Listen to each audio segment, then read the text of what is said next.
పక్కింటికి వెళ్ళి దొంగతనం చేశాడు. దొంగతనం చేసి దొరికిపోయాడు. దొరికిపోయిన వెంటనే పక్కింటి ఆయన ఆ పిల్లాడు కాలర్ పట్టుకో, రే మా ఇంటికి వచ్చి దొంగతనం చేస్తారా నువ్వు అని చెప్పి ఇంట్లోంచి బయటికి తీసుకొచ్చి కొట్టబోయాడు. కొట్టబోయినప్పుడు తండ్రి చూశాడు. బాబా, హలో హలో బ్రదర్, ఆగండి, ఎందుకు కొడతారు మా అబ్బాయిని? మీ వాడు మా ఇంటికి వచ్చి దొంగతనం చేశాడు, కొట్టకొని ఎలా ఉంటాను నేను? మా అబ్బాయి మీ ఇంట్లో దొంగతనం చేశాడండి. అబ్బాయి చేసిన దొంగతనానికి నేను క్షమాపణ కోరుతున్నాను, వాడిని కొట్టకండి. కొట్టదంటారేంటండి? నేను కొడతాను, వాడు వదిలేసేయండి అని చెప్పి ఆయన వదిలేసిన తర్వాత కొడుకు ఇటు పక్క వస్తే తండ్రి కొడతాడా కొట్టడా? ఎదురింటి వాడు ఒక దెబ్బే వేసేవాడేమో, కానీ తండ్రి నేస్తాడు 3 దెబ్బలు కొడతాయి. ఇంటికి వెళ్ళి దొంగతనం చేస్తారా అని గట్టిగా కొడతాడు. ఎంత గట్టిగా కొడతాడు తెలుసా? ఆయన కళ్ళు చల్లబడేంత వరకు. ఎవరి కళ్ళు?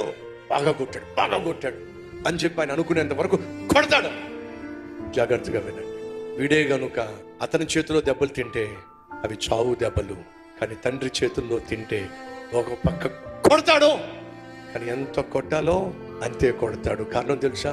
అటువైపు వాడు శిక్షిస్తే శిక్ష మాత్రమే ఉంటుంది, కానీ దానిలో ప్రేమ ఉండదు. తండ్రి శిక్షిస్తే శిక్షతో పాటు ప్రేమ కూడా ఉంటుంది. కాబట్టి దేవుడు మనల్ని శిక్షించినప్పుడు ఒక చేత్తో పట్టుకుంటాడు, ఒక చేత్తో కొడతాడు కానీ ఆ కొట్టుడులో కూడా ఆయన అద్భుతమైన ప్రేమ దాగి ఉంటుంది. కాబట్టే మనం నశించిపోము. ఆయన శిక్ష మనకు నష్టం కాదు. ఆయన శిక్ష మనల్ని నరకం నుంచి తప్పిస్తుంది. ఆయన శిక్ష మనకు ఆశీర్వాదం. కాబట్టి దేవుని చేతిలో పడ్డాం, మంచిదండి.